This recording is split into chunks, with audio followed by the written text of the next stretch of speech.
देश दुनिया च बसते पंजाबियों जी आया। मैं हरजिंदर सिंह रंधावा, तुम देख रहे हो पंजाब टैलीविजन और मेरे नाल ने सरदार नरिंदरपाल सिंह। सिख कौम ने अपनी वित्त तो ज्यादा इस देश लई कीता। ਅਸੀਂ अपनी पिठ भी बहुत वारी थापड़ते रहे, आज़ादी तो लैके हुण तक के वरतारियां च ਅਸੀਂ अपने आप ਨੂੰ योधे ते अणखीले दसदे हां। कोई जगों वक्री गल नहीं, ये बनता भी है कहना जदों कीता होवे। लेकिन ये 100 करोड़ तो वध दा मुल्क है, हुण 130 ਨੂੰ ਢੁੱਕ गया कि बाकी सारियां कौमां सुत्तियां रह जांदियां और असीं मूहरियों लड़ाई लड़दे हां जां फिर असीं अपनी पिठ बिना वजह थापड़दे रहिंदे। ये सवाल आ। ਅਸੀਂ ਦੂਜਿਆਂ ਨੂੰ ਸੇਵਾ ਭਾਵਨਾ ਨਾਲ ਔਰ ਆਪਣੀ ਕੁਰਬਾਨੀ ਨਾਲ ਤਾਂ ਜਿੱਤਣ ਦਾ ਯਤਨ ਕਰਦੇ ਆ ਕਿ ਅਸੀਂ ਇਹ ਕੀਤਾ, ਅਸੀਂ ਇਹ ਕੀਤਾ, ਪਰ ਜਦੋਂ ਸਾਡੇ ਘਰ ਦੇ ਮਸਲੇ ਹੱਲ ਨਹੀਂ ਹੁੰਦੇ ਉਦੋਂ ਫਿਰ ਸਾਡੇ ਤੇ ਪ੍ਰਸ਼ਨ ਚਿੰਨ੍ਹ ਆਉਂਦਾ ਹੈ ਕਿ ਅਸੀਂ ਘਰੇਲੂ ਲੜਾਈਆਂ, ਕੌਮ ਦੀ ਪਛਾਣ ਨਾਲ ਜੁੜੀਆਂ ਲੜਾਈਆਂ ਉੱਥੇ ਤੱਕ ਮੰਗਾਂ ਮਨਵਾ ਨਾ ਸਕੇ। ਹੁਣ ਕੋਵਿਡ ਦਾ ਮਸਲਾ ਸੀ, ਇੱਕ ਦਿੱਲੀ ਗੁਰਦੁਆਰਾ ਪ੍ਰਬੰਧਕ ਕਮੇਟੀ ਦੇ ਵਿੱਚ 3 ਧਿਰਾਂ ਇਲੈਕਸ਼ਨ ਲੜਦੀਆਂ ਸੀ। ਆ ਹੁਣੇ ਇਲੈਕਸ਼ਨ ਪੋਸਟਪੋਨ ਹੋ ਗਈ ਡਿਊ ਟੂ ਕੋਵਿਡ। ਇਹ ਤਿੰਨੇ ਹੀ ਧਿਰਾਂ ਕਾਬਜ ਹੋਣ ਲਈ ਰਾਜਨੀਤੀ ਵੀ ਕਰਦੀਆਂ ਨੇ, ਗੁਰੂ ਘਰਾਂ ਦੀ ਰਾਜਨੀਤੀ ਚੱਲਦੀ ਹੈ ਆਪਣੀ ਟੌਰ ਦਿਖਾਉਣ ਲਈ, ਆਪਣੇ ਆਪ ਨੂੰ ਪੇਸ਼ ਕਰਨ ਲਈ। ਇੰਨੀ ਦਿਨੀ ਵੀ ਗੁਰੂ ਘਰਾਂ ਦੇ ਵਿੱਚ ਕਰੋਨਾ ਨਾਲ ਸੰਬੰਧਿਤ ਕੋਵਿਡ ਵਾਰਡ ਬਣਾਤੇ ਜੀ, ਕਰੋਨਾ ਕੇਅਰ ਕੇਂਦਰ ਬਣ ਗਏ ਨੇ, ਆਕਸੀਜਨ ਲਾਤੀ ਹੈ, ਬੈੱਡ ਲੱਗ ਗਏ ਨੇ ਬਕਾਇਦਾ ਵੀ ਇਲਾਜ ਅਸੀਂ ਕਰਾਂਗੇ ਉਹ ਵੀ ਫ੍ਰੀ। ਬਹੁਤ ਅੱਛਾ ਹੈ, ਲੋੜਵੰਦ ਨੂੰ ਮਦਦ ਮਿਲਣੀ ਚਾਹੀਦੀ ਆ। ਮਰਦੇ ਦੇ ਮੂੰਹ 'ਚ ਪਾਣੀ ਪਾਉਣਾ ਹਰੇਕ ਦਾ ਇਨਸਾਨੀ ਫਰਜ਼ ਹੈ, ਲੇਕਿਨ ਇਹ ਵੀ ਸਵਾਲ ਹੈ ਕਿ ਗੁਰੂ ਘਰ ਬਣੇ ਤਾਂ ਸ਼ਰਧਾ ਸਥਾਨ ਨੇ, ਲੋਕਾਂ ਨੇ ਗੁਰੂ ਘਰ 'ਚ ਆਉਣਾ ਕਿ ਉਹ ਕਰੋਨਾ ਨੂੰ ਧਿਆਨ 'ਚ ਰੱਖਦਿਆਂ ਉੱਥੇ ਉਹ ਸੈਂਟਰ ਬਣੇ ਹੋਣ ਤੇ ਆਉਣਗੇ। ਕਿਸੇ ਨੇ ਮਨ ਦੀ ਅਰਦਾਸ ਲਈ, ਕਿਸੇ ਨੇ ਮਨ ਤਗੜਾ ਕਰਨ ਲਈ ਗੁਰੂ ਘਰ ਦਾ ਓਟ ਆਸਰਾ ਲੈਣਾ ਹੈ। ਸਵਾਲ ਬਹੁਤ ਅਹਿਮ ਆ ਕਿ ਕਿਸੇ ਵੀ ਵੱਡੇ ਮੰਦਿਰ ਦੇ ਵਿੱਚ ਜਿਨ੍ਹਾਂ ਕੋਲ ਅਰਬਾਂ ਦੀ ਪ੍ਰਾਪਰਟੀ ਹੈ, ਕਿਸੇ ਵੀ ਐਸੇ ਚਰਚ ਵਿੱਚ ਜਿਨ੍ਹਾਂ ਕੋਲ ਬਹੁਤ ਵਿਸਥਾਰ ਹੈ, ਇਨਫਰਾਸਟ੍ਰਕਚਰ ਹੈ, ਸਕੂਲਸ ਦੇ ਨਜ਼ਰੀਏ ਤੋਂ ਆਪਣੇ ਉਹਨਾਂ ਦੇ ਸਾਰੇ ਤਾਮ ਝਾਮ ਨੂੰ ਵੇਖੀਏ ਸਾਡੇ ਨਾਲੋਂ ਬਹੁਤ ਵੱਡੀ ਗਿਣਤੀ 'ਚ ਨੇ। ਖਾਸ ਤੌਰ ਤੇ ਜਿਹੜੇ ਪੁਰਾਣੇ ਪੁਰਾਤਨ ਮੰਦਿਰ ਨੇ ਉਹਨਾਂ ਕੋਲ ਬੇਸ਼ੁਮਾਰ ਖਜ਼ਾਨਾ ਹੈ। ਜੇ ਦਿੱਲੀ ਸਰਕਾਰ ਦੀ ਗੱਲ ਹੀ ਕਰਦੇ ਆ, ਇਹ ਤਿੰਨੇ ਹੀ ਧਿਰਾਂ ਜਿਹੜੀਆਂ ਆਪਣਾ ਨਾਂ ਚਮਕਾਉਣ ਦੇ ਚੱਕਰ 'ਚ ਸਿੱਖਾਂ ਦਾ ਜਿਹੜਾ ਇੱਕ, ਮੈਂ ਇੱਥੇ ਹੁਣ ਇਹ ਹੋਰ ਗੱਲ ਅੱਗੇ ਨਾ ਕਰਾਂ, ਲੇਕਿਨ ਮੈਂ ਇਹ ਪੁੱਛਦਾ ਇਹਨਾਂ ਤਿੰਨਾਂ ਨੂੰ ਹੀ ਕਿ ਜਦੋਂ ਦਿੱਲੀ ਦੇ ਵਿੱਚ ਸਾਰੇ ਸਕੂਲ ਕਾਲਜ ਬੰਦ ਨੇ, ਸਾਰੇ ਕੈਂਪਸ ਖਾਲੀ ਪਏ ਨੇ, ਕੀ ਉਹ ਸਕੂਲ ਕਾਲਜ ਇਸ ਤਰ੍ਹਾਂ ਦੇ ਸੈਂਟਰ ਬਣਾਉਣ ਲਈ ਨਹੀਂ ਵਰਤੇ ਜਾ ਸਕਦੇ? ਅਸੀਂ ਲੰਗਰਾਂ ਦਾ ਪ੍ਰਬੰਧ ਕਰ ਦਈਏ, ਬਹੁਤ ਬਿਹਤਰ ਹੈ। ਅਸੀਂ ਹੋਰ ਜਿੱਥੇ ਵੀ ਸੇਵਾ ਕਰਨੀ ਆ ਬਤੌਰ ਸਿੱਖ ਕਰੀਏ, ਬੜਾ ਜ਼ਰੂਰੀ ਆ। ਲੇਕਿਨ ਗੁਰੂ ਘਰਾਂ ਦੇ ਪ੍ਰਬੰਧ ਵਿੱਚ ਜੋ ਕੁਝ ਵਾਪਰ ਰਿਹਾ ਇਹਦੇ ਉੱਤੇ ਇੱਕ ਗੰਭੀਰ ਨੋਟਿਸ ਲੈਣ ਦੀ ਲੋੜ ਆ ਕਿ ਆਪਣੀ ਪਿੱਠ ਥਾਪੜੀ ਜਾਵਾਂਗੇ, ਇਹ ਜਿਹਨੂੰ ਇਨਸਾਨੀਅਤ ਦੀ ਸੇਵਾ ਕਵਾਂਗੇ ਜਾਂ ਅਸੀਂ ਆਪਣੀ ਫੋਟੋ ਮੂਹਰੇ ਰੱਖ ਕੇ ਪੋਪੂਲੈਰਿਟੀ ਹਾਸਲ ਕਰਨ ਦੇ ਇੱਕ ਕਵਾਇਦ ਮੰਨਾਂਗੇ।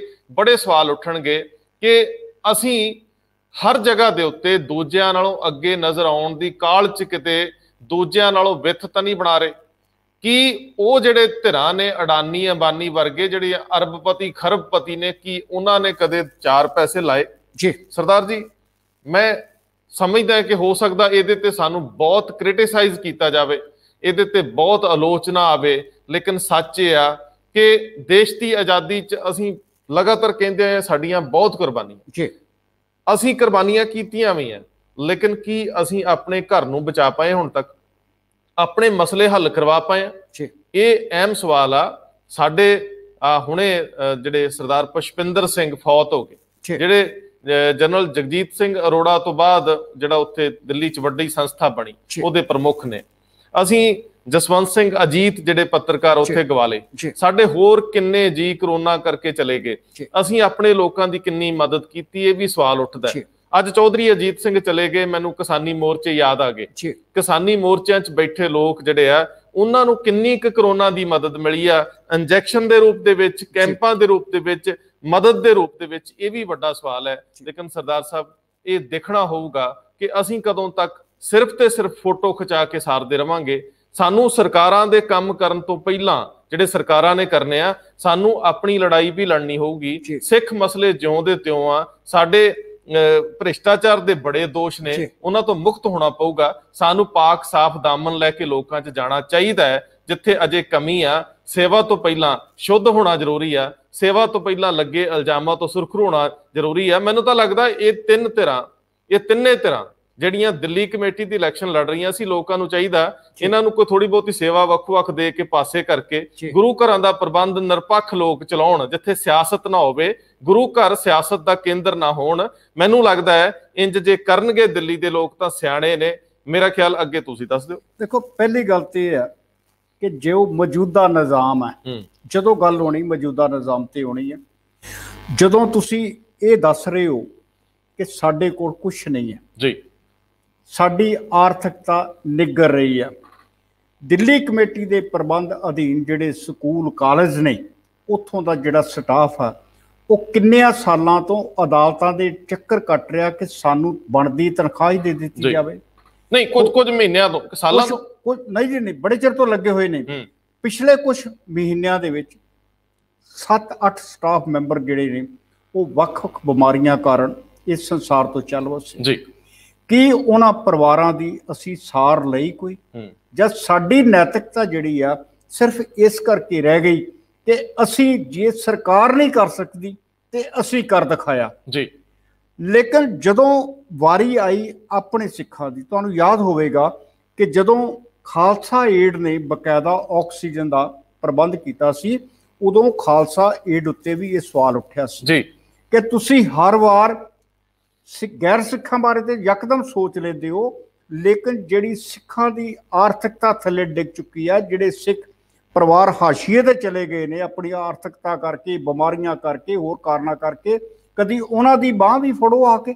ਸਰ, ਸਾਨੂੰ ਕੁਆਲਿਟੀ ਐਜੂਕੇਸ਼ਨ, ਹੈਲਥ ਜਿਹੜੀ ਆ ਉਹ ਮੁਹੱਈਆ ਕਰਾਓ, ਮੂਹਰਿਓਂ ਲੜਾਈ ਲੜੋ ਆਪਣੀ। ਜਿਵੇਂ ਜਦੋਂ ਅਸੀਂ ਦੇਖਦੇ ਹਾਂ ਕ੍ਰਿਸਚੀਅਨਸ ਨੂੰ, ਉਹਨਾਂ ਨੇ ਕਿੰਨੇ ਸਕੂਲਾਂ ਦਾ ਤਾਣਾ ਬਾਣਾ ਬਣਾ ਲਿਆ, ਉਹਨਾਂ ਨੇ ਆਪਣੀ ਕਮਿਊਨਿਟੀ ਨੂੰ ਵਿਸਤਾਰ। ਤਾਣਾ ਬਾਣਾ ਸਾਡੇ ਕੋਲ ਹੈ, ਇਹਦੇ 'ਚ ਕੋਈ ਦੋ ਰਾਵਾਂ ਨਹੀਂ। ਮੈਂ ਕੱਲ ਪੜ੍ਹ ਰਿਹਾ ਸਾਂ ਕਿ 1974 ਦੇ ਵਿੱਚ ਪਹਿਲੀ ਵਾਰੀ ਜਿਹੜੇ ਦਿੱਲੀ ਦੇ ਵਿੱਚ ਗੁਰੂ ਹਰਕ੍ਰਿਸ਼ਨ ਪਬਲਿਕ ਸਕੂਲ ਦੀ ਲੜੀ ਆ ਜਿਹੜੀ, ਉਹ ਦਿੱਲੀ ਕਮੇਟੀ ਚਲਾਉਂਦੀ ਆ ਜੀ। ਉਸ ਤੋਂ ਬਾਅਦ ਇਹ ਸੰਸਥਾਵਾਂ ਸਾਡੀਆਂ ਮਜ਼ਬੂਤ ਸਨ। ਸਿੱਖੀ ਦੇ ਰਾਹੀਂ ਸਿੱਖਿਆ ਜਾਂ ਸਿੱਖਿਆ ਦੇ ਰਾਹੀਂ ਸਿੱਖੀ ਇੱਕ ਬਹੁਤ ਸੋਹਣਾ ਟੀਚਾ ਸੀ, ਔਰ ਵੱਡੇ ਵੱਡੇ ਕਾਲਜ ਬਣੇ ਨੇ, ਟੈਕਨੀਕਲ ਵੀ ਬਣੇ ਨੇ, ਇੰਜੀਨੀਅਰਿੰਗ ਵੀ ਬਣੇ ਨੇ, ਮੈਡੀਕਲ ਨਾਲ ਜੁੜੇ ਵੀ ਬਣੇ ਨੇ, ਹਸਪੀਟਲ ਵੀ ਬਣੇ ਨੇ। ਹੁਣ ਸਵਾਲ ਇਹ ਆ ਕਿ ਜਦੋਂ ਤੁਸੀਂ ਇਹ ਦਾਅਵਾ ਕਰ ਰਹੇ ਸੀ ਕਿ ਬਾਲਾ ਸਾਹਿਬ ਹਸਪਤਾਲ ਦੇ ਵਿੱਚ ਜਿਹੜੇ ਵੱਡੇ ਟੈਸਟ ਨੇ ਉਹ ਬਿਲਕੁਲ ਨਾਮਾਤਰ ਭੇਡਾਂ ਤੇ ਹੋ ਰਹੇ ਨੇ, ਕੀ ਉਹਨਾਂ ਹਸਪਤਾਲਾਂ ਦੇ ਵਿੱਚ ਤੁਹਾਡੇ ਕੋਲ ਕੋਈ ਜਗ੍ਹਾ ਨਹੀਂ ਸੀ? ਕੀ ਉਹਨਾਂ ਦੇ ਵਿੱਚ ਤੁਹਾਡੇ ਕੋਲ ਕੋਈ ਜਗ੍ਹਾ ਨਹੀਂ ਸੀ ਬਚੀ? ਔਰ ਦੂਸਰੀ ਗੱਲ, ਜੇ ਤੁਸੀਂ ਸ਼੍ਰੋਮਣੀ ਦਿੱਲੀ ਕਮੇਟੀ ਦੀ ਆਰਥਿਕਤਾ ਦੇ ਕੱਢ ਕੇ ਗੋਲਕ ਚੋਂ ਪੈਸੇ ਲੈ ਕੇ ਇਹ ਸਾਰੇ ਪ੍ਰਬੰਧ ਕਰ ਰਹੇ ਹੋ, ਔਰ ਸਰਕਾਰਾਂ ਨੂੰ ਸਿਰਫ ਤੁਸੀਂ ਸੱਦ ਦਿਓ ਕਿ ਦੇਖੋ ਸਾਡੇ ਪ੍ਰਬੰਧ ਬਹੁਤ ਸੋਹਣੇ ਨੇ, ਇੱਕ ਵਾਰੀ ਵਿਜ਼ਿਟ ਜ਼ਰੂਰ ਕਰੋ, ਤੇ ਫਿਰ ਇਹ ਕਿਤੇ ਨਾ ਕਿਤੇ ਰੜਕਦਾ ਕਿ ਤੁਸੀਂ ਸਰਕਾਰਾਂ ਨੂੰ ਕਿਉਂ। ਦਿੱਲੀ ਦੇ ਵਿੱਚ ਬਹੁਤ ਸਾਰੇ ਸਿੱਖ ਨੇ, ਸੰਸਥਾਵਾਂ ਨੇ, ਜਿਨ੍ਹਾਂ ਨੇ ਸੜਕਾਂ ਦੇ ਉੱਤੇ ਬਕਾਇਦਾ ਪਾਈਪਾਂ ਲਾ ਕੇ ਆਕਸੀਜਨ ਦੇ ਸਿਲੰਡਰ ਬੰਦ ਦਿੱਤੇ, ਗੱਡੀਆਂ ਲੱਗ ਗਈਆਂ, ਸਹੂਲਤਾਂ ਮਿਲ, ਆਖਰਕਾਰ ਉਹ ਵੀ ਤਾਂ ਸਿੱਖਾਂ ਨੇ ਦਿੱਤੇ। ਨਹੀਂ, ਮੈਂ ਕਹਿੰਦਾ ਕਿ ਜੇਕਰ ਸੱਚਮੁੱਚ ਮਨ ਚ ਸ਼ਰਧਾ ਭਾਵ ਹੈ ਕਰਨਾ ਚਾਹੀਦਾ ਜੀ, ਲੇਕਿਨ ਆਪਣੀ ਜੇਬ ਚੋਂ ਕਰਨਾ ਚਾਹੀਦਾ। ਬਿਲਕੁਲ। ਦੂਜੇ ਬੰਨੇ ਜੇਕਰ ਸ਼ਰਧਾ ਹੈ ਤਾਂ ਫਿਰ ਫੋਟੋ ਦੀ ਲੋੜ ਨਹੀਂ, ਫਿਰ ਫੋਟੋ ਦੀ ਲੋੜ ਨਹੀਂ, ਕਿਉਂਕਿ ਗਾਂ ਇਲੈਕਸ਼ਨ ਹੈ ਜੀ ਜੀ ਜੀ। ਤੁਸੀਂ ਜਦੋਂ ਫੋਟੋ ਨਾਲ ਜਾ ਰਹੇ ਹੋ, ਹੋਰ ਯਾਦ ਕਰਾਵਾਂ, ਉਵੇਂ ਹੀ ਜਿਵੇਂ ਅਖਬਾਰ ਚ ਇਸ਼ਤਿਹਾਰ ਦੇ ਬਿਲਕੁਲ ਡਾਇਰੈਕਟਰ ਗੁਰਦੁਆਰਾ ਇਲੈਕਸ਼ਨਸ ਨੇ ਬਕਾਇਦਾ ਤਾੜਨਾ ਕੀਤੀ ਹੋਈ ਆ ਕਿ ਮਤ ਸੋਚੋ ਇਲੈਕਸ਼ਨ ਪੋਸਟਪੋਨ ਹੋਈ, ਚੋਣ ਜਾਬਤਾ ਲਾਗੂ ਆ, ਚੋਣ ਜਾਬਤਾ ਜੇ ਵੀ ਲਾਗੂ ਆ। ਲੇਕਿਨ ਹੁਣ ਸਵਾਲ ਤੇ ਫਿਰ ਉੱਥੇ ਆ ਜਾਂਦਾ ਕਿ ਤੁਸੀਂ ਸਭ ਕੁਝ ਕਰ ਰਹੇ ਹੋ ਔਰ ਇਹ ਵੀ ਦਾਅਵਾ ਕਰ ਰਹੇ ਕਿ ਅਸੀਂ ਕਰ ਰਹੇ ਹਾਂ, ਲੇਕਿਨ ਤੁਸੀਂ ਇਕੱਲੇ ਕੀ ਹੋ?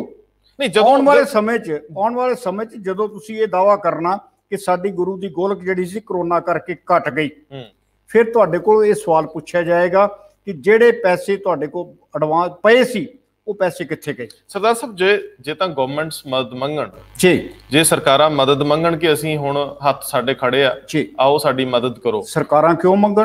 ਫਿਰ ਤਾਂ ਬਣਦਾ।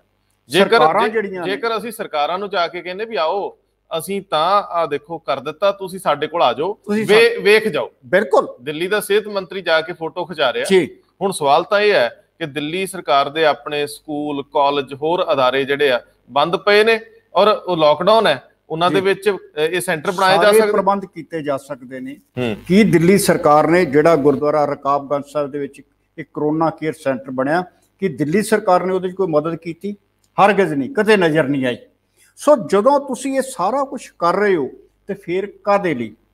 ਜਦੋਂ ਤੁਹਾਡੇ ਵਾਰੀ ਆਉਂਦੀ ਆ, ਜਦੋਂ ਤੁਹਾਡਾ ਕੋਈ ਮੁੱਦਾ ਆਉਂਦਾ ਹੈ। ਇੱਕ ਹੋਰ ਚੀਜ਼ ਹੈ ਸਰਦਾਰ ਜੀ ਕਿ ਖੁਦਾ ਨਾ ਖਾਸਤਾ ਜੀ ਕੱਲ ਨੂੰ ਜੇਕਰ ਇਹਨਾਂ ਥਾਵਾਂ ਤੋਂ ਅਸੀਂ ਕੇਅਰ ਨਹੀਂ ਦੇ ਪਾਉਂਦੇ, ਡਾਕਟਰੀ ਸਹੂਲਤ ਨਹੀਂ ਮਿਲ ਪਾਉਂਦੀ, ਮੰਨ ਲਓ ਬਿਲਕੁਲ ਇਹਨਾਂ ਥਾਵਾਂ ਤੇ ਜੇਕਰ ਬਹੁਤ ਸਾਰੇ ਲੋਕ ਖੁਦਾ ਨਾ ਖਾਸਤਾ ਕਿਸੇ ਹਾਦਸੇ ਚ ਕਮੀ ਰਹਿ ਜਾਂਦੀ ਆ, ਹਾਦਸੇ ਚ ਚਲੇ ਜਾਣ, ਡਾਕਟਰਾਂ ਦੀ ਘਾਟ ਆ ਜਾਂਦੀ ਆ, ਟੈਕਨੀਕਲ ਸਟਾਫ ਦੀ ਘਾਟ ਆ ਜਾਂਦੀ ਆ, ਮੰਨ ਲਓ ਆਕਸੀਜਨ ਰੁਕ ਜਾਏ ਜੀ, ਕੋਈ ਪੰਗੇਬਾਜ਼ੀ ਹੋ ਜਾਏ, ਬਿਲਕੁਲ ਫਿਰ ਕਹਿਣਾ ਗੁਰਦੁਆਰੇ ਚੋਂ ਜੀ ਆ ਹੋਇਆ।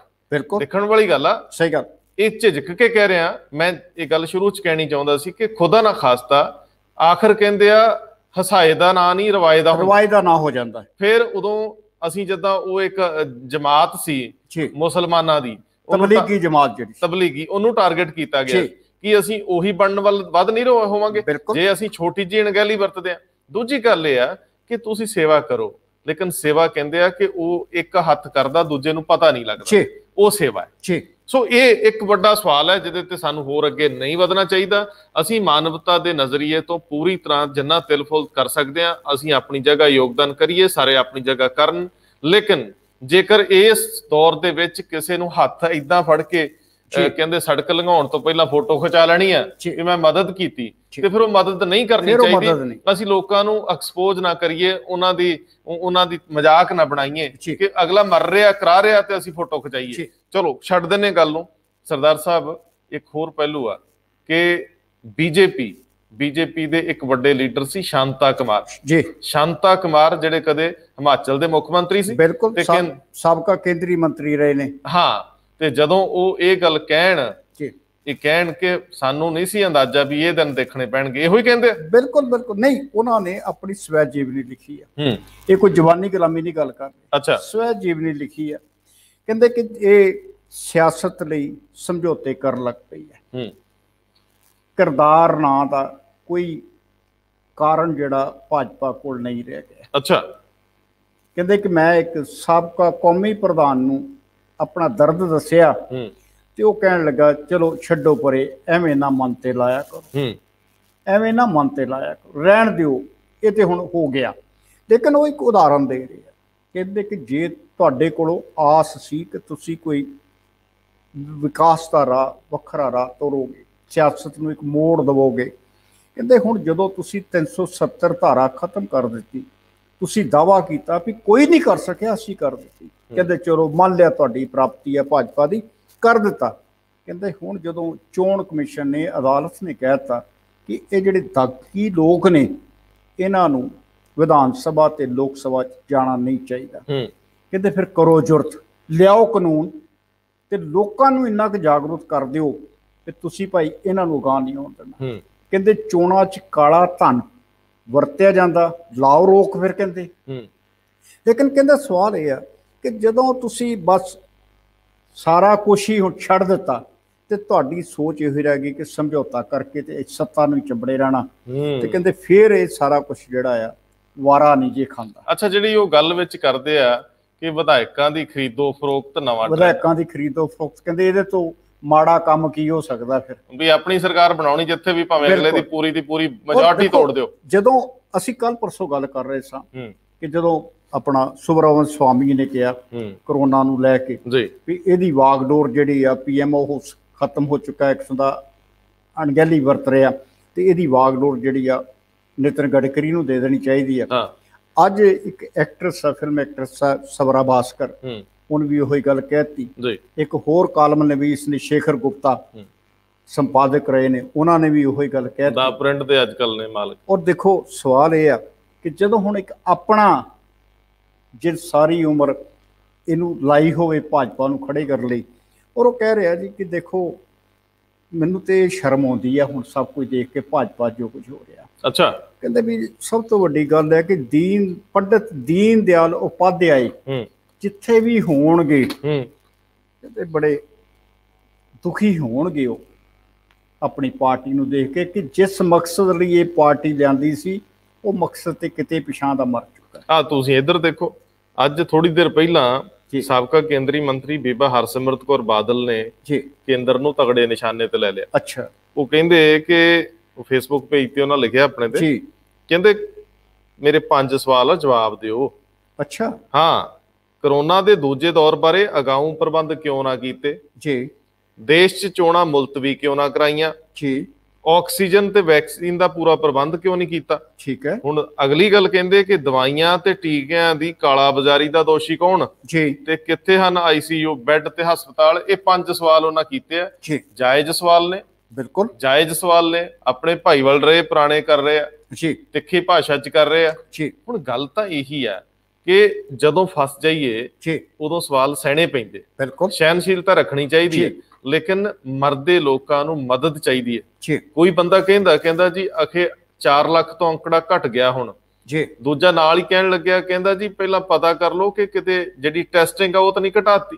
ਦੇਸ਼ ਦੀ ਬਦਨਾਮੀ ਹੁੰਦੀ ਆ। ਬਿਲਕੁਲ। ਹੁਣ ਜੇ ਤੁਸੀਂ ਟੈਸਟ ਕਰਨ ਦੀ ਸਥਿਤੀ ਦੇ ਵਿੱਚ ਨਹੀਂ, ਤੁਹਾਨੂੰ ਪਤਾ ਕਿੱਦਾਂ ਲੱਗੂ ਬਿਮਾਰ ਕੌਣ ਆ ਨਹੀਂ ਕੌਣ। ਬਿਲਕੁਲ ਸਹੀ ਸੋ ਗੱਲ। ਸਵਾਲ ਇਹ ਆ ਸਰਦਾਰ ਸਾਹਿਬ ਕਿ ਸਭ ਕਾਲਾ ਮਾਲਾ ਹੈ, ਸਭ ਕਾਲਾ ਬਾਜ਼ਾਰੀ ਹੈ। ਹੁਣ ਇਹਦੇ ਚੋਂ ਕੁਝ ਨਿਕਲੇਗਾ ਪਤਾ ਨਹੀਂ। ਅੱਜ ਦੇ ਦਿਨ 'ਚ ਆਕਸੀਜਨ ਦੀ ਸਥਿਤੀ ਨੂੰ ਲੈ ਕੇ ਸੁਪਰੀਮ ਕੋਰਟ ਦੀਆਂ ਟਿੱਪਣੀਆਂ, ਜਿਹੜੀਆਂ ਹਾਈ ਕੋਰਟਾਂ ਦੀਆਂ ਟਿੱਪਣੀਆਂ ਨੇ, ਸਮਝ ਨਹੀਂ ਆਉਂਦੀ। ਇੱਕ ਦਿਨ ਇੱਕ ਅਦਾਲਤ ਕੁਝ ਕਹਿੰਦੀ, ਦੂਜੇ ਦਿਨ ਦੂਜੀ ਕੁਝ ਕਹਿੰਦੀ। ਦੂਜੇ ਦਿਨ ਕਹਿੰਦੀ ਕਿ ਇਹਨਾਂ ਨੂੰ ਸਜ਼ਾ ਦੇਣ ਨਾਲ, ਅਧਿਕਾਰੀਆਂ ਨੂੰ ਸਜ਼ਾ ਦੇਣ ਨਾਲ ਆਕਸੀਜਨ ਨਹੀਂ ਆ ਜਾਏਗੀ। ਕਹਿੰਦੇ ਜੀ ਹਾਂ ਤੁਸੀਂ ਨਾ ਜੀ ਹੱਦ ਤੱਕ ਦਾ ਨਾ ਕਰੋ ਜੀ, ਹੱਦ ਤੱਕ ਦਾ ਨਾ, ਮਾਣਹਾਨੀ ਨਹੀਂ। ਬਿਲਕੁਲ ਛੱਡੋ ਜੀ। ਤੇ ਫਿਰ ਗੱਲ ਤੇ ਫਿਰ ਤੁਸੀਂ ਉੱਥੇ ਲੈ ਆਂਦੀ ਹੈ ਨਾ, ਤੁਸੀਂ ਅਦਾਲਤ ਦਾ ਇਹ ਹੁਕਮ ਦੇਖੋ ਤੇ ਦੂਜੇ ਪਾਸੇ ਜਿਹੜਾ ਦੋਸ਼ ਹੈ ਸੁਬਰਾਮਨਿਅਮ ਸਵਾਮੀ ਦਾ, ਉਹ ਕਿਹਦੇ ਤੇ ਆ? ਪੀਐਮਓ ਦੇ ਉੱਤੇ ਜੀ, ਪ੍ਰਾਈਮ ਮਿਨਿਸਟਰ ਆਫਿਸ ਦੇ ਉੱਤੇ। ਤੇ ਪ੍ਰਾਈਮ ਮਿਨਿਸਟਰ ਆਫਿਸ ਸਾਰੇ ਹੀ ਸਿਆਸੀ ਲੋਕ ਨਹੀਂ ਹੈ, ਅਫਸਰਸ਼ਾਹੀ ਹੈ। ਨਹੀਂ, ਪੀਐਮਓ ਦਾ ਮਤਲਬ ਸਿੱਧੇ ਪ੍ਰਧਾਨ ਮੰਤਰੀ।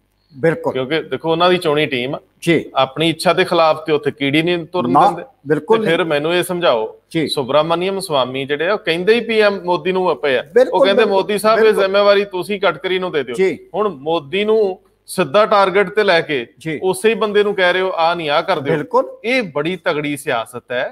ਇਸ ਸਿਆਸਤ ਦੇ ਪਿੱਛੇ ਕਈ ਕੁਝ ਹੋਊਗਾ, ਲੇਕਿਨ ਇਸ ਵੇਲੇ ਜਿਹੜੀ ਸਥਿਤੀ ਹੈ ਉਹ ਇਹ ਹੈ ਕਿ ਜਿਹੜੇ ਵੀ ਬੀਜੇਪੀ ਦੇ ਵਿੱਚ ਲੋਕ ਬੈਠੇ ਆ ਉਹਨਾਂ ਨੂੰ ਹੀਟ ਫੇਸ ਕਰਨੀ ਪੈ ਰਹੀ ਹੈ। ਪਹਿਲਾਂ ਇਲੈਕਸ਼ਨ ਰਿਜ਼ਲਟ ਨਾਲ, ਹੁਣ ਕਰੋਨਾ ਨੂੰ ਠੀਕ ਤਰੀਕੇ ਨਾਲ ਨਜਿੱਠਣ ਨਾ ਕਰਕੇ, ਹੁਣ ਕੋਰਟਾਂ ਦੀਆਂ ਟਿੱਪਣੀਆਂ ਕਰਕੇ। ਸਾਜ਼ਗਰ ਹਾਲਾਤ ਸੀ, ਸਭ ਸੌਖਿਆਂ ਚੱਲ ਰਿਹਾ ਸੀ। 14 ਤੋਂ 19 ਆ ਗਈ, 19 ਦੇ ਨਾਲ ਐਸੀ ਪੁੱਠੀ ਗੇੜਾ ਵੱਜਾ, ਐਰਕਾਂ ਤਾਂ ਸਵਾਦ ਹੀ ਨਾ ਆਇਆ, ਵਿਦੇਸ਼ੀ ਗੇੜੇ ਨਾ ਮਾਰ ਸਕੇ, ਸਭ ਰੁਕ ਗਿਆ। ਆਪਣੇ ਜਿਹੜੇ ਝੁਚਰਾਂ ਕਰਨ ਦੇ ਨੇ ਇਹ ਵੱਖਰੇ। ਔਰ ਇਹਦੇ ਨਾਲ ਇੱਕ ਜਿਹੜੀ ਅਹਿਮ ਚੀਜ਼ ਹੋਰ ਹੋਈ ਕਿ ਜਦੋਂ ਤੁਸੀਂ ਸਾਰੀ ਗੱਲ ਕੀਤੀ ਤੇ ਫਿਰ ਅੱਜ ਇੱਕ ਅਖਬਾਰ ਨੇ ਵੀ ਲਿਖਤਾ ਕਿ ਜਿਹੜੇ ਇਲੈਕਸ਼ਨ ਕਮਿਸ਼ਨਰ ਸੀ ਸਾਡੇ ਸੁਨੀਲ ਅਰੋੜਾ, ਆਖੇ ਜਦੋਂ ਮੌਕਾ ਮਿਲਿਆ ਕੋਈ ਥਾਂ ਖਾਲੀ ਹੋਈ ਤੇ ਉਹਨਾਂ ਨੂੰ ਗੋਆ ਦਾ ਗਵਰਨਰ ਲਾ ਦੇਣਾ। ਅੱਛਾ, ਲਓ, ਇਹ ਪਹਿਲਾਂ ਇੱਕ ਸੁਪਰੀਮ ਕੋਰਟ ਦੇ ਜੱਜ ਦੀ ਗੱਲ ਆ, ਜੇ ਰੁਕੀ ਨਹੀਂ, ਜਿਹਨੂੰ ਰਾਜ ਸਭਾ 'ਚ ਭੇਜਤਾ ਸੀ। ਤੇ ਜੇ ਹੁਣ ਚੋਣ ਕਮਿਸ਼ਨ ਨੂੰ ਲਾਤਾ, ਕਮਿਸ਼ਨਰ ਨੂੰ, ਸਾਬਕਾ ਨੂੰ ਜੀ, ਤੇ ਫਿਰ ਜਿਹੜੇ ਬਾਕੀ ਵੱਡੇ ਅਹੁਦਿਆਂ ਵਾਲੇ ਉਹ ਤਾਂ ਝਾਕ ਰੱਖਣਗੇ ਕਿ ਸਰਕਾਰ ਦੀ ਪੈੜ 'ਚ ਪੈਰ ਰੱਖੀ ਚੱਲੋ।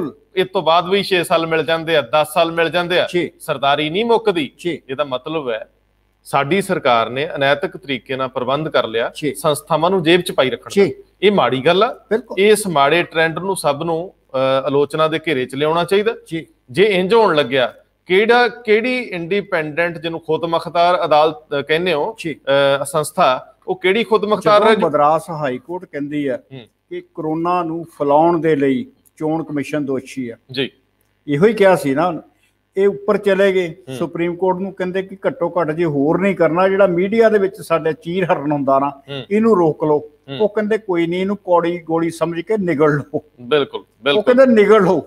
ਲੇਕਿਨ ਸਵਾਲ ਇਹ ਆ ਕਿ ਕੌੜੀ ਗੋਲੀ ਨੂੰ ਨਿਗਲ ਤੇ ਲਓ, ਲੇਕਿਨ ਜਦੋਂ ਤੁਸੀਂ ਬਾਰ-ਬਾਰ ਇੱਕ ਪਾਸੇ ਤੁਸੀਂ ਕਹਿ ਰਹੇ ਹੋ ਕਿ ਦੇਸ਼ ਦੇ ਵਿੱਚ ਬੇਰੁਜ਼ਗਾਰੀ ਵੱਧ ਗਈ, ਲੇਕਿਨ ਦੂਸਰੇ ਪਾਸੇ ਜੇ ਕਿਤੇ ਰੁਜ਼ਗਾਰ ਦਾ ਮੌਕਾ ਮਿਲਦਾ ਹੀ ਆ, ਭਾਵੇਂ ਉਹ ਸਿਆਸੀ ਆ, ਤੇ ਫਿਰ ਤੁਸੀਂ ਉਸੇ ਅਫਸਰਸ਼ਾਹੀ ਨੂੰ ਲਾਉਂਦੇ ਜੇ ਜਿਹੜੀ ਤੁਹਾਡੇ ਹੱਕ 'ਚ ਭੁਗਤਦੀ ਰਹੀ ਹੈ। ਨਹੀਂ, ਦੇਖੋ, ਇਹ ਟ੍ਰੈਂਡ ਕਾਂਗਰਸ ਵੇਲੇ ਤੋਂ ਸ਼ੁਰੂ ਹੋ ਗਈ। ਬਿਲਕੁਲ। ਔਰ ਅੱਜ ਇਹ ਚਰਮ ਸੀਮਾ ਤੇ। ਬਿਲਕੁਲ। ਲੇਕਿਨ ਸਾਡੇ ਵੀ ਇੱਥੇ ਸਟੇਟਾਂ ਦੇ ਵਿੱਚ ਵੀ ਐਂ ਹੀ ਆ, ਸਾਰਾ ਕੁਝ ਲੱਗਦੀ ਵਾਏ ਅਸੀਂ ਆਪਣੇ ਹੱਥ ਠੋਕ ਕੇ ਬਣਾ ਲਏ ਅਫਸਰ। ਜਦੋਂ ਪੁਲਿਸ ਦਾ ਸਿਆਸੀਕਰਨ ਹੁੰਦਾ ਸਾਰੇ ਪੰਜਾਬ 'ਚ, ਆ ਬੇਅਦਬੀ ਦੀਆਂ ਘਟਨਾਵਾਂ ਤੋਂ ਉਹ ਸਾਰੇ ਜਿੰਨੇ ਸੰਕੇਤ ਇਹੀ ਨੇ, ਤਾਂ ਹੀ ਹੁਣ ਕੋਈ ਅਫਸਰ ਜਿਹੜਾ ਵਾ ਉਹ SIT ਦਾ ਮੈਂਬਰ ਬਣਨ ਨੂੰ ਤਿਆਰ ਨਹੀਂ। ਬਿਲਕੁਲ। ਤਾਂ ਹੀ ਉਹ ਬੇਅਦਬੀ ਮਾਮਲਿਆਂ 'ਚ ਹੁਣ ਅਫਸਰ ਹੱਥ ਪਾਉਣ ਨੂੰ ਤਿਆਰ ਨਹੀਂ, ਕਿਉਂਕਿ ਅਗਲੇ ਸਮੇਂ ਤੇ ਸੱਤਾ ਬਦਲਦਿਆਂ ਸਭ ਬਦਲ ਜਾਂਦਾ। ਅਸੀਂ ਕਾਹਤੋਂ ਆਪਣੇ ਨਿਆਣਿਆਂ ਨੂੰ ਪੰਗੇ 'ਚ ਪਾਈਏ? ਅਗਲੇ ਕਹਿੰਦੇ ਕਿ ਅੱਜ ਅਸੀਂ ਇਨਸਾਫ ਦੇ ਵੀ ਦਿੱਤਾ ਤੇ ਲੋਕਾਂ ਦੇ ਇਨਸਾਫ ਦਾ ਮੁੱਲ ਕੀ ਆ? ਚੰਗਾ ਹੈ ਕਿ ਬਿਹਤਰ ਇਨਸਾਫ ਸਰਕਾਰ ਨੂੰ ਦਿਓ ਕਿਸੇ ਨੂੰ। ਸਰਕਾਰ ਨਹੀਂ, ਆਪਣੇ ਕਿਸੇ ਵੀ ਚਹੇਤੇ ਸਿਆਸੀ ਬੰਦੇ ਦੇ ਨਾਲ ਤੁਰੇ ਚੱਲੋ, ਸੌਖੀ ਜ਼ਿੰਦਗੀ ਲੰਘਦੀ, ਕੰਫਰਟ ਜ਼ੋਨ 'ਚ ਵਾਹਵਾ ਸਵਾਦ ਹੈ, ਇਹ ਸਭ ਪਾਸੇ ਵਰਤਾਰੇ ਨੇ। ਲੇਕਿਨ ਕਰੋਨਾ ਨੂੰ ਲੈ ਕੇ ਸਤਰਕ ਰਹੋ, ਹਾਲਾਤ ਠੀਕ ਨਹੀਂ ਗੇ, ਤੁਹਾਨੂੰ ਇhtiyਾਤ ਵਰਤਣੀ ਚਾਹੀਦੀ ਆ। ਅਸੀਂ ਵੀ ਯਤਨ ਕਰਦੇ ਹਾਂ, ਲੇਕਿਨ ਦਿਨਚਰਿਆ ਚੱਲਦੀ ਰਹਿੰਦੀ, ਕੰਮਕਾਜ ਕਰਨੇ ਪੈਂਦੇ ਆ। ਇਹ ਫਾਈਟ, ਇਹ ਯੁੱਧ ਲੜੇ ਬਿਨਾਂ ਗੁਜ਼ਾਰਾ ਨਹੀਂ। ਲੇਕਿਨ ਸਰਕਾਰਾਂ ਦਾ ਕੋਈ ਪਤਾ ਨਹੀਂ, ਕਿਹੜੇ ਵੇਲੇ ਕਹਿ ਦੇਣ ਕਿ ਸਵਾਰੀ ਆਪਣੇ ਸਮਾਨ ਦੀ ਆਪ ਜ਼ਿੰਮੇਵਾਰ ਹੈ। ਇੰਨਾ ਪ੍ਰਬੰਧ ਜ਼ਰੂਰ ਰੱਖਿਓ ਕਿ ਰੋਟੀ ਪਾਣੀ ਚੱਲਦਾ ਰਹੇ। ਬਹੁਤ ਮਿਹਰਬਾਨੀ।